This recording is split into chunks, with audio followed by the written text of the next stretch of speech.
দুজনে চারটা খামু একটা মিমি আইসক্রিম। কথায় আছে হাতি গর্তে পড়লেও নাকি পিঁপড়াও তাকে লাথি মারে। ঢালিউড সুপারস্টার শাকিব খান ও চিত্রনায়িকা বুবলির কন্যা সন্তানকে ঘিরে যখন আলোচনা তুঙ্গে, ঠিক তখনই নতুন করে আবার বিতর্কের জন্ম দিয়েছে আরেকটি সামাজিক যোগাযোগ মাধ্যম পোস্ট। ভাইরাল এই উপস্থাপিকার স্ট্যাটাস পড়লে হয়তো খোদ শাকিব বুবলি নিজেরাই লজ্জা পেয়ে যাবেন। তবে স্মিতা চৌধুরীর লেখা কথাগুলো একেবারে কিন্তু ফেলে দেবার নয়। তিনি তার ভেরিফাইড ফেসবুক পেজে এক স্ট্যাটাসের মাধ্যমে সন্তান, সম্পর্ক ও পারিবারিক স্বীকৃতি নিয়ে বেশ কিছু মন্তব্য করেন, যা মুহূর্তেই নেটিজেনদের দৃষ্টি আকর্ষণ করে। তিনি বলেন, এই রকম জীবন কেন কাটাতে হবে যেখানে সন্তান জন্মের মতো খুশির সংবাদের পোস্ট সন্তানের বাবা একসেপ্ট করে না? এখানে লজ্জা আর অসম্মান ছাড়া তো গৌরবের কিছু দেখি না। যে লোক বউ হিসেবে স্বীকৃতি দেয় না, তার সাথে কেন সম্পর্ক রাখতে হবে? যিনি প্রকাশ্যে বাজে কথা বলে, তার সন্তান কিভাবে আনতে ইচ্ছা করে? উনি তো অবলা নারী নন যে এই অসম্মানের জীবন ওনাকে কাটাতেই হবে।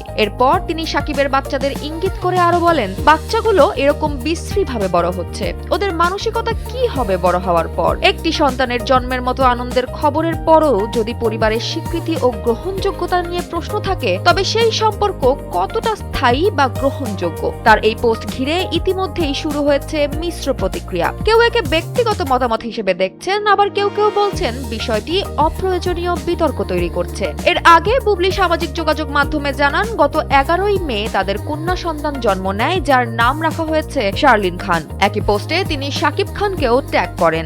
এরপর থেকেই বিষয়টি নিয়ে সামাজিক যোগাযোগ মাধ্যমে চলছে আলোচনা, সমালোচনা ও নানান ব্যাখ্যা। তবে এখনো পর্যন্ত শাকিব খান বা সংশ্লিষ্ট কারো পক্ষ থেকে এ বিষয়ে নতুন কোনো প্রতিক্রিয়া পাওয়া যায়নি। তাই সব মিলিয়ে সন্তানের আগমনের আনন্দঘন মুহূর্তের মাঝেই শোবিজ অঙ্গনে নতুন করে আলোচনার কেন্দ্রবিন্দু হয়ে উঠেছে এই বিতর্কিত পোস্ট।